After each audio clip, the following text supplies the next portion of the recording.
चलिएगा, अफसा, एक बच्ची है Afsa, holds up a potato chip and says butterfly. एक बच्ची है अफसा, वो एक पोटैटो चिप्स, जो आपकी ये अंकल चिप्स और दुनिया भर की जो आती हैं लेज वेज, जो चिप्स होती हैं आलू की बनी हुई, उनको हाथ में लेती है, या घर में भी बनाते हैं कई लोग, तो उसको हाथ में लिया और कहा अरे ये तो बटरफ्लाई जैसी शेप है, देखते हो ना आप, उस पर डिजाइन होता है। ठीक, अकॉर्डिंग टू जीन पियाजे this kind of symbolic thought, सीधा सीधा जवाब आपको खुद ही दे दिया चिल्ला चिल्ला करके। सिंबॉलिक थॉट किस स्टेज में आता है, याद कीजिए फटाफट से।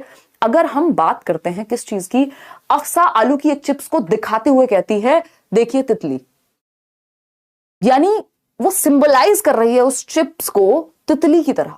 जैसे इस रिमोट को अगर मैं फोन की तरह सिंबलाइज करूं, कैलकुलेटर की तरह सिंबलाइज करूं, या इससे बातें करना शुरू कर दूंगा, अरे तू तो मेरा फ्रेंड है, मतलब मैंने इसको फ्रेंड का सिंबल मान लिया है। यानी किसी चीज को यूज कर रहे हैं किसी और चीज को रिप्रेजेंट करने के लिए, यानी सिंबल्स का प्रयोग कर रहे हैं। बच्चे के सामने अब मान लीजिए पेन नहीं भी है, गिरा दिया पेन, अगर पेन नहीं भी है, ओके काम चला लेना यार, तो लाइट थोड़ी बहुत कम ज्यादा हो तो। अगर हम बात कर रहे हैं बच्चे के सामने क्या नहीं है, पेन नहीं भी है, तो पेन नहीं होने पे भी जब आप उसको PEN पेन लिख रहे हैं तो वो सिंबल्स के थ्रू समझ जा रहा है कि PEN पेन, या आपने एक ड्राइंग बना दी, मेरा पेन तो पता नहीं कैसा ही बनाऊंगी, मेरी ड्राइंग माशाल्लाह आपको पता है। तो अगर हम बात करें ये रॉकेट बन गया, तो ये देख करके, हंस रही हो यार, तो ये देख करके आपके दिमाग में पेन आ जा रहा है, पेन की पिक्चर आपके दिमाग में इमेजिन हो पा रही है, इसका मतलब सिंबल्स के थ्रू आप सीख पा रहे हैं। और ये किस स्टेज में होता है, ये सेकंड स्टेज में होगा पियाजे की प्री ऑपरेशनल, पूर्व संक्रियात्मक 2 से 7 वर्ष। ठीक है, तभी तो वो स्कूल जाके ABCD भी सीख रहा है, पढ़ भी पा रहा है ना, और भी 70 तरह के काम वो कर पाएगा। पेन को रॉकेट नहीं बोलना है। ठीक है, आगे बढ़े। हाँ, आप कोई थोड़ी देर में कमेंट करेगा कि आज आप लेट लग रही हैं, बिल्कुल समझ गए हैं आप। ठीक है, अंजुल टाइम टेबल दिया हुआ है ऐप पे, भर भर के क्लासेस चल रही हैं, एक बार देखिए। मेरी क्लास 3 दिन हो रही है, उसको 1-2 हफ्ते में बढ़ा करके 5 दिन कर देंगे, और उसका रीजन ये सीटेट और KVS दोनों एक साथ आ गए हैं। तो प्री ऑपरेशनल यानी पूर्व संक्रियात्मक अवस्था 2 से 7 वर्ष। ठीक है, कोई दिक्कत नहीं है, ये सिंबॉलिक स्टेज है, ध्यान रखना है। ठीक, सिंबल्स के थ्रू बच्चा सीखता है। और मैंने वो रेड लाइट ग्रीन लाइट का एग्जांपल भी आपको दिया था प्रॉपर बना करके, जिन्होंने थियरी की क्लास अटेंड की है ऐप पर भी, है ना, कि बच्चों को पता है ग्रीन हुई है लाइट तो अब ये सिंबल है कि आप जा सकते हैं आगे, रेड है तो ये सिंबल है कि रुकना है, येलो है तो वेट करना है। ठीक, तो वो सिंबल्स के थ्रू समझने लगेगा। क्वेश्चन नंबर 7 अपने सामने आप देखिएगा और समझिएगा। क्वेश्चन नंबर 7 कहता है Lev Vygotsky considers which factors to be important in influencing the cognitive development of children, यानी वाइगोस्की के अकॉर्डिंग कौन से फैक्टर्स महत्वपूर्ण हैं बच्चे के संज्ञानात्मक विकास को बेहतर करने के लिए, डेवलप करने के लिए। तो हमें ये सिंपल बात पता है, वाइगोस्की 3 ही चीजों पे बात कर रहे हैं, सोसाइटी, कल्चर, लैंग्वेज। सोसाइटी का मतलब ग्रुप में सीखना भी हो सकता है, किसी असिस्टेड लर्निंग भी हो सकता है। कल्चर, हाँ, C फॉर कल्चर ये रहा, L फॉर लैंग्वेज ये रहा। सोसाइटी कहीं दिख रही है। Modification and building of schema की बात पियाजे चचा करते हैं, वाइगोस्की ब्रो नहीं करते हैं। ठीक, फॉर्मेशन ऑफ स्टिमुलस रिस्पॉन्स ये तो व्यवहारवादी करेंगे, SR की बात, SR बॉन्ड जो है इसकी बात वैसे तो थॉर्नडाइक ने की, बट स्टिमुलस और रिस्पॉन्स इन दोनों का प्रयोग। स्टिमुलस क्या है, जो चीज आपको बाधित करे कोई एक्शन लेने पे, खुशबू आ रही है गोलगप्पे की, स्टिमुलस है आपके लिए एक, है ना, और आप रिस्पॉन्ड दे रहे हैं, मुंह से लार आ रही है आपके। ठीक, खतरनाक एग्जाम्पल हो गया, कई लोग तो अभी सो जाएंगे या चले जाएंगे गोलगप्पे खाने। तो इसमें ये दोनों चीजें वाइगोस्की के अकॉर्डिंग नहीं है, कल्चर और लैंग्वेज वाइगोस्की के अकॉर्डिंग है, एज पर वाइगोस्की है। A ऑप्शन फर्स्ट और सेकेंड, तो A ऑप्शन ही सही है, फर्स्ट थर्ड वगैरह हो नहीं सकते क्योंकि थर्ड और फोर्थ तो गलत हैं। आगे बढ़ेंगे क्वेश्चन नंबर 8 पर, समझते हैं, धीरे धीरे स्पीड को बढ़ाएंगे क्योंकि अभी कॉन्सेप्ट को समझना जरूरी है शुरुआत के 15-20 क्वेश्चन में। ठीक है, तसल्ली से समझ के जवाब देना है, रटना नहीं है, आंख बंद करके प्रैक्टिस नहीं करते चले जाना है कि फलाने गुरुजी ने कह दिया था कि 1 लाख क्वेश्चन प्रैक्टिस कर लेने हैं आंख बंद करके, या फलानी गुरु माता ने कह दिया था कि 200 करोड़ क्वेश्चन सॉल्व करने हैं आंख बंद करके। उससे कुछ नहीं होगा। अगर आपका कॉन्सेप्ट क्लियर नहीं है, आप कितने भी क्वेश्चन आंख बंद करके प्रैक्टिस कर जाइए, कोई फायदा नहीं होगा। कॉन्सेप्ट के साथ क्वेश्चन प्रैक्टिस करने का कोई मतलब होता है, नहीं तो नहीं। क्वेश्चन नंबर 8 देखिएगा, अगर हम बात करें, ये कहता है Lev Vygotsky's socio cultural theory emphasises teaching learning through, यानी वाइगोस्की का जो समाज शास्त्रीय सिद्धांत है, देखिए ध्यान रखिएगा, इनकी थियोरी का नाम क्या है, सोशियो कल्चरल अप्रोच या सोशियो कल्चरल थियोरी। इनकी थियोरी का नाम कॉग्निटिव डेवलपमेंट नहीं है, वो पियाजे की थियोरी का है, लेकिन दोनों बात संज्ञानात्मक विकास कॉग्निटिव डेवलपमेंट की ही करते हैं।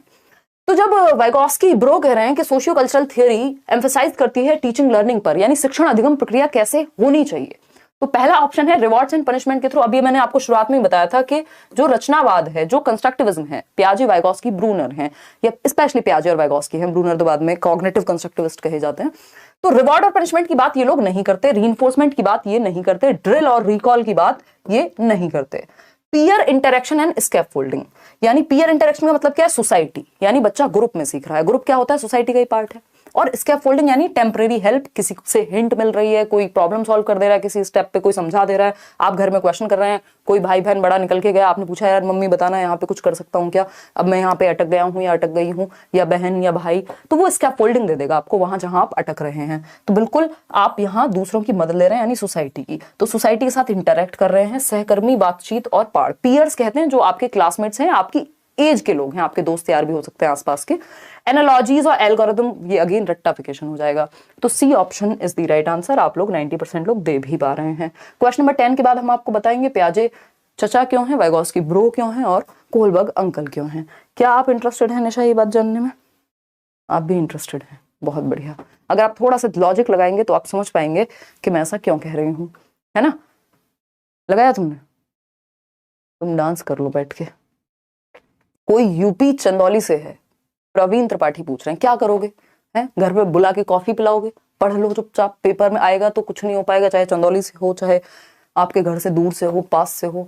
हैं पोल वाली मैडम आप मंद मंद मुस्कुरा रही हैं। हाँ ये यही करती हैं नितिन ये। और देखिएगा अदिति क्या कह रही है, मैम केवीएस पीआरटी के फॉर्म में सब्जेक्ट में कितनी बार बताऊं अदिति? है शॉर्ट में जितने सब्जेक्ट लिख सकते हो, जैसे एक्सपीरियंस, आपका वर्क एक्सपीरियंस होता है तो WE लिख दो, या बहुत शॉर्ट में अगर वर्क एक्सपीरियंस के बाद EXP करके डॉट कर सकते हो, क्योंकि वहां मेंशन तो करना ही है ना। चलिए क्वेश्चन नंबर 9 का ए कह रहे हैं 88% लोग, विच ऑफ द फॉलोइंग टेक्निक, कौन सी तकनीक है हैज बीन प्रपोज्ड बाय, जो वाइगोस्की के द्वारा दी गई है, प्रपोज की गई है बच्चों को पढ़ाने के लिए, चाहे वो प्राइमरी के हों, दुनिया के किसी भी कोने के हों, बच्चों को पढ़ाने के लिए। सिंपल बात, सरल बात, इंस्ट्रक्शनल स्कैफोल्डिंग। हाँ ये वर्ड तो बढ़िया है। स्कैफोल्डिंग का मतलब होता है टेम्परेरी हेल्प, जहां आप अटक रहे हैं वहां किसी ने आपको हिंट दे दी। जैसे मैंने अभी आपको हिंट दी थी, जब नए एक्सपीरियंस की बात होगी एकोमोडेशन की तरफ लेके जाएगा, पुराने स्कीमा में एग्जिस्टिंग नॉलेज में ऐड करना एसिमिलेशन है, हिंट है। ये दो कीवर्ड्स हैं। रीइंफोर्समेंट की बात अगेन पियाजे वाइगोस्की नहीं करेंगे, और इक्विलिब्रेशन की बात पियाजे करते हैं, लेकिन हमसे वाइगोस्की के बारे में बात हुई है। ठीक, प्रोग्राम्ड लर्निंग ये बात कौन करेगा? स्किनर करेंगे, या प्रोग्राम्ड इंस्ट्रक्शन। अब बचा कौन? वाइगोस्की ही बचे। इंस्ट्रक्शनल स्कैफोल्डिंग क्या है? बच्चा जहां अटके उसको वहां मदद दे दो। बच्चा किसी स्टेप पर अटक गया क्वेश्चन को सॉल्व करते हुए, तो ये नहीं कि आपने पूरा क्वेश्चन सॉल्व कर दिया, आपने उसको वहां मदद दी जहां वो अटका, जहां उसको दिक्कत हुई, है ना, कुछ सॉल्व करते समय, या कोई हिंट दे दी। ठीक, और अगर हम बात करते हैं, ये कोई हिंट दे दी, कोई क्लू दे दिया, जिससे वो थोड़ा सा पहुंच पाया उसके उत्तर तक। जैसे वो नहीं था CID आता था तो दया को क्लू मिल जाता था तो सीधा गेट तोड़ देते थे वो। तो उसी तरह से अगर बच्चे को क्लू मिल गया, या क्यू मिल गया, या हिंट मिल गई सही जगह पर, तो क्या होगा? वो प्रॉब्लम को सॉल्व कर देगा, वो केस को सॉल्व कर देगा। ठीक है, चलिए A option is the right answer. Instructional scaffolding, पाड़ ढांचा, टेम्परेरी हेल्प। अब आता है 10th क्वेश्चन। इसमें आए हैं अंकल कोहलबर्ग। क्या कहते हैं अंकल कोहलबर्ग? ये कहते हैं according to Lawrence Kohlberg at which level. देखिएगा इंग्लिश में लेवल लिखा है तो ध्यान रखिएगा लेवल की बात हो रही है, स्टेज लिखी होगी तो स्टेज की बात हो रही होगी। Moral development, which level of moral development the child display good boy, nice girl या गुड गर्ल ओरिएंटेशन, यानी अच्छा लड़का अच्छी लड़की अभिविन्यास किस स्तर पर प्रदर्शित करेगा बच्चा? बताइएगा फटाफट से, जैसे हमारी निशा करती है अच्छी बच्ची की तरह, एकदम पोल लगाती रहती हैं एकदम टाइम पे। तो ये किस स्टेज का प्रदर्शन कर रही हैं? हालांकि इनकी एज तो निकल चुकी है गुड बॉय गुड गर्ल की, लेकिन ठीक है कोई बात नहीं। वाह वाह प्रिया, बहुत ही बढ़िया। मजे कम लें, कमेंट सेक्शन में काम ज्यादा करें। बी ऑप्शन 73%, यानी कन्वेंशनल लेवल कह रहे हैं आप लोग। देखिए 3 लेवल हैं, अगर हम कोहलबर्ग की माने तो 3 लेवल हैं मॉरलिटी के, यानी नैतिकता के, कि सही और गलत क्या होता है, और 6 स्टेजेस हैं। ठीक है, 6 स्टेजेस हैं। सही है बात या गलत है? सही है। हर एक लेवल पे 2-2 स्टेजेस हैं, और 3 दूनी 6 होते हैं, इतना हमें पता है। तो प्री कन्वेंशनल लेवल की जो 2 स्टेजेस हैं वो हैं पनिशमेंट एंड ओबीडियंस। पहली स्टेज है बच्चा पनिशमेंट से बचने के लिए आज्ञा का पालन करेगा, उसका अपना गलत सही कुछ नहीं होता, उसको पनिशमेंट से बचना है। दूसरा क्या है आपका? Tit for tat, mutual exchange, यानी जैसे को तैसा, आप मुझे क्या दो, खून और आजादी की बात मत करना यहाँ पे, मम्मी पॉकेट मनी दो तो मैं सामान दुकान से आपके लिए लेके आऊं, अदरवाइज आप भी अपने घर रहो, मैं भी अपने घर रहूंगा, जो कि आप ही का है। तो क्या होगा, ये बेसिकली बच्चे को कुछ चाहिए बदले में। वो अगर रिश्तेदार आए हैं और उसको नमकीन बिस्किट लेके आना है, आजकल होता है या नहीं पता नहीं, बट होता ही होगा, तो उसको अपने लिए भी 5 रुपए का कुछ चाहिए उसमें से, तब जाकर के वो लेके आएगा। ये सेकंड स्टेज है। वो सेल्फ बेनिफिट देखेगा, मुझे क्या मिलेगा इसमें। Conventional level is the right answer for this, क्योंकि थर्ड लेवल या थर्ड स्टेज जो है सेकंड लेवल की, कन्वेंशनल की, वो है गुड बॉय गुड गर्ल, यानी आप समाज के अनुसार चलना चाहते हैं। और लॉ एंड ऑर्डर है फोर्थ स्टेज। तो ये थर्ड स्टेज से क्वेश्चन बहुत पूछा जाता है। प्राइमरी स्कूल का बच्चा होगा इस टाइम पे, और वो कहेगा परंपराएं तो परंपराएं होती हैं, तो आपको माँ बाप की नजरों में, टीचर की नजरों में अच्छा बनना है, ए ग्रेड लेके आना है क्योंकि लोग तारीफ करेंगे, ऑनेस्टी से रहना है क्योंकि लोग तारीफ करेंगे। तो इस तरह की मॉरल वैल्यूज डेवलप होती हैं सोसाइटी के द्वारा। लेवल ऑफ हेटेरोनॉमस मॉरलिटी और लेवल ऑफ कोऑपरेशन, यहाँ पे इन दोनों की बात होती ही नहीं है। किसकी? वाइगॉस्की की, इसकी कोहलबर्ग की थियोरी में इनकी। और ये बात पियाजे की मॉरल डेवलपमेंट में होती है, आएंगे उस पर अभी। ठीक, तो ये 10th क्वेश्चन हमारा हो चुका है। 11th क्वेश्चन से पहले हमने आपको जैसा कि वादा किया था कि पियाजे को पियाजे चचा क्यों कह रहे हैं, और वाइगॉस्की को सब्जेक्ट में ऑल सब्जेक्ट लिखा है, उसके लिए पूछ रही हूँ अदिति तिवारी। हाँ हाँ हाँ हाँ अदिति, हाँ। बाकी इसके लिए और एक दिन रुक जाइए आप, कल इस पे और ज्यादा क्लैरिटी मैं आपको दे पाऊंगी। तुमने पोल क्यों लगाया भाई? हमें जब बात करनी थी वाइगॉस्की, कोई बात नहीं, चलने दो चलने दो चलने दो। 25,000 लोग देख रहे हैं, 11,000 लोगों ने लाइक किया। भाई लाइक शेयर बराबरी से करते रहना है ताकि जो एनर्जी है वो बनी रहे। क्वेश्चन नंबर 11 है, which of the following theorist used cognitive developmental approach to explain the moral reasoning among children, यानी वो कौन से व्यक्ति हैं, है ना। Call the devil and devil has come, ऐसी ही एक अंग्रेजी की कहावत है ना, एग्जैक्टली मैं रिकॉल नहीं कर पा रही हूँ। अभी हम बात कर रहे थे पियाजे की मॉरल डेवलपमेंट की, और पियाजे ही आ गए अगले क्वेश्चन में विद मॉरल डेवलपमेंट। पियाजे की मॉरल डेवलपमेंट से क्वेश्चन आता नहीं है, बट इस बार इन्होंने ऊपर ऊपर से पूछ लिया है, तो आपको थोड़ा सा पता होना चाहिए, मैं बता दूंगी इसके बारे में। अगर हम बात करते हैं तो ये कह रहे हैं कि वो कौन से थियरिस्ट हैं, वो कौन से सिद्धांतकार हैं जो कॉग्निटिव डेवलपमेंटल अप्रोच को अपनाते हैं मॉरल रीजनिंग के बारे में बात करते हुए। यानी किस सिद्धांतकार ने नैतिक तर्कता के अध्ययन के लिए संज्ञानात्मक विकासात्मक दृष्टिकोण का उपयोग किया। यानी जो मॉरल डेवलपमेंट है वो कहां से होगा, जो आपकी रीजनिंग है वो कॉग्निटिव डेवलपमेंट पे बेस्ड होगी। यानी अगर आपका दिमाग 8 साल के बच्चे जितना डेवलप हुआ है, या आप 8 साल के हैं अगर, तो आपका कॉग्निटिव डेवलपमेंट, यानी वही दिमाग जो आपकी थिंकिंग प्रोसेसिंग स्किल्स हैं, संज्ञान है आपका, उसी हिसाब से आप तर्क दे पाएंगे। यानी जो कॉग्निटिव मैच्योरिटी है उसके बेसिस पे कॉग्निटिव रीजनिंग होती है। ध्यान रखिएगा, ये क्वेश्चन बहुत बार पूछा है। जो कॉग्निटिव मैच्योरिटी होती है, जो संज्ञानात्मक परिपक्वता है कि आपकी एज क्या है, आपका दिमाग कितना डेवलप हुआ है, उसी हिसाब का आपका मॉरल तर्क होगा या कॉग्निटिव रीजनिंग होगी, मॉरल रीजनिंग होगी। क्योंकि बाहर से थोड़ी ना आप ले आएंगे, जिस लेवल पे आपका दिमाग काम करता है उसी लेवल की आपकी रीजनिंग होगी, सही और गलत की। जैसा कि मैं बहुत बार बताती हूं कि एक 15 साल के बच्चे के लिए या बच्ची के लिए माँ बाप की आज्ञा के बिना भाग जाना, एक साथ कहीं शादी कर लेना खुद से, वो क्या हुआ, वो उस 15 साल के लेवल की कॉग्निटिव मैच्योरिटी है, जिसके अनुसार उन्होंने तर्क दिया कि प्यार के लिए तो कुछ भी कर सकते हैं, और माँ बाप नहीं मान रहे तो चलो अब तो जीवन साथ में जीना है। वो बात अलग है कि 15 साल के हैं, अभी कुछ पता नहीं है दीन दुनिया का। और यही बात जब आप 25 साल के हैं तो आपका कॉग्निटिव मैच्योरिटी लेवल अलग होता है ना। 25 साल पे आपका संज्ञानात्मक स्तर, आपकी थिंकिंग स्किल्स या आपका वे ऑफ थिंकिंग जो है, सोचने का नजरिया तरीका जो है, आपकी रीजनिंग, आपका तर्क करने का जो नजरिया है, आपकी इमेजिनेशन, आपकी क्रिएटिविटी, आपकी मेमोरी, आपका परसेप्शन, आपका डिसीजन मेकिंग, आपका प्रॉब्लम सॉल्विंग, सैकड़ों जो भी मानसिक क्षमताएं हैं वो अलग तरीके से डेवलप हो चुकी होंगी। तो 25 साल का व्यक्ति अपने ऊपर ही हंसेगा कि क्या बेवकूफ हरकत की थी, पता तो था नहीं ABCD भी, और प्यार कर रहे थे, है ना। तो ये क्या हुआ, जो 15 साल की कॉग्निटिव मैच्योरिटी है उसके अकॉर्डिंग मॉरल रीजनिंग आएगी। यानी 15 साल के व्यक्ति का सही गलत अलग हो सकता है उसकी कॉग्निटिव मैच्योरिटी के अनुसार, और 25 साल के व्यक्ति का सही गलत अलग हो सकता है। ठीक है, तो ये बात कहां से आई थी, ये किस थियरी से आई थी? ये सीधा कोहलबर्ग ने कह दी थी? नहीं, ये बात पियाजे के मॉरल डेवलपमेंट से कोहलबर्ग के द्वारा अडॉप्ट की गई थी। ठीक, क्योंकि ये पियाजे के मॉरल डेवलपमेंट पे बेस्ड है। किसकी थियरी? कोहलबर्ग की। चोरी नहीं की है, इंस्पायर्ड नहीं है, या मैं कहूं कॉपीड नहीं है, थोड़ी बहुत इंस्पिरेशन आप फिर भी कह सकते हो, है ना। कॉपीड नहीं है, कॉपीड नहीं है, उन्होंने अपनी थियरी दी है। लेकिन अगर हम बात करें पियाजे की, तो पियाजे इस बात में इंटरेस्टेड थे, वो ये नहीं देख रहे थे सही और गलत क्या है, मॉरल डेवलपमेंट से ज्यादा वो इंटरेस्टेड थे कि बच्चे सोच कैसे रहे हैं, उनकी रीजनिंग कैसी है, उनकी कॉग्निटिव मैच्योरिटी के अकॉर्डिंग एज के साथ सोच कैसे बदल रही है। तो ये पियाजे ने कहा है कि जो कॉग्निटिव डेवलपमेंटल अप्रोच है, कि जो संज्ञानात्मक स्तर जैसे जैसे चेंज होगा वैसे वैसे मॉरल रीजनिंग भी बदलती रहेगी। ये जीन पियाजे का थॉट है। तो आप सिंपल एक क्वेश्चन पूछा जाता है कि डायरेक्ट रिलेशनशिप है क्या कॉग्निटिव मैच्योरिटी और मॉरल रीजनिंग के बीच? आप कहेंगे जी सरकार बिल्कुल है। ठीक, कॉग्निटिव मैच्योरिटी यानी संज्ञानात्मक परिपक्वता और जो नैतिक तर्कणा है या तर्क है, उन दोनों के बीच सीधा संबंध है।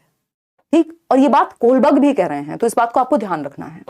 अब चलिए आगे बढ़ते हैं। तो B option is the right answer. Question number 12 देखिएगा। अब फटाफट से क्वेश्चन नंबर 12 देखते हैं और समझते हैं चीजें कैसे वर्क करेंगी। हाँ देखिएगा, जवाब दीजिए। पोल देना भूल गई आप? मेरी कहानी में इतनी खो गई हैं या चैटिंग कर रही हैं? बहुत बचा, बहुत ही बढ़िया, बहुत ही बढ़िया। क्वेश्चन नंबर 12 जवाब दीजिए।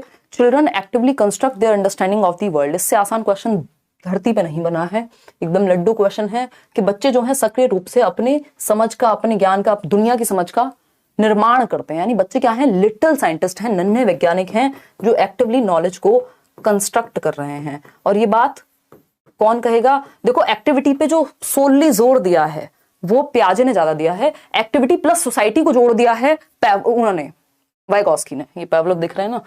तो जीन पियाजे इज द राइट आंसर। अगर यहाँ सोसाइटी की बात कहीं पे होती कि बच्चे, चिल्ड्रन आर एक्टिव बिल्डर्स या children actively construct the understanding of the world through social interaction, तो आंसर वाइगॉस्की हो जाता। अगर सोशल इंटरेक्शन नहीं लिखा, जस्ट इतना लिखा है, तो पियाजे है। ऐसा होता है पेपर में, फिर आप गलती करते हैं क्योंकि आप सिर्फ ऊपर वाली लाइन पढ़ते हैं और गड़बड़ हो जाएगी। ठीक, क्वेश्चन नंबर 13 देखिएगा और जवाब दीजिएगा। क्या कहता है क्वेश्चन नंबर 13? समझेंगे, जानेंगे, सोचेंगे और फिर बात करने वाले हैं। एग्जाम कब तक है यार? देखो, लास्ट वीक ऑफ दिसंबर में है ना आपका न्यू ईयर की बैंड बजाएगा आपका एग्जाम।